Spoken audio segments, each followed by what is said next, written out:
এই চিত্র রাজধানীর গাবতলী পশুর হাটের। ক্রেতার খুব একটা আনাগোনা নেই, তাই পশুর যত্নে ব্যস্ত ব্যাপারীরা। প্রিয় পশুটি আরো আকর্ষণীয় করে তুলতে নিরলস কাজ করে যাচ্ছেন তারা। কোরবানির ঈদ এগিয়ে এলেও হাটে নেই চিরচেনা ভিড়। তবে যারা আসছেন তারা ছোট ও মাঝারি দামের পশুর দরদাম করছেন। যদি সেইভাবে দামে মিলে যায় তাহলে হয়তো নিয়েও যেতে পারি। এখনো গরু ছাড়ছে না, যেহেতু অনেক গরু আমি দেখলাম তো অ্যাডজাস্ট করলাম, তাতে কম বেশি আছে। এখন এই বাজারের ভিতরে কেউ বেশি চায়, কেউ কমও চায়। এখনো সেমন কোনো ক্রেতা দাম বলেনি, দেখা যাক, সম্ভবত ক্রেতা আজ থেকে হয়তো বেচা কেনার।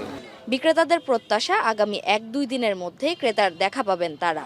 হয়তোবা আমরা 3 তারিখে এটা ধরেন যে আমরা পাবো আশা।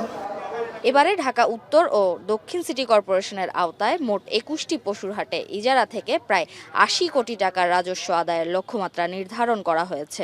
এরই মধ্যে বেশ কিছু হাট উচ্চ মূল্যে ইজারা দেওয়া হয়েছে, বাকি হাটগুলোয় দ্রুতই দেওয়া হবে ইজারা।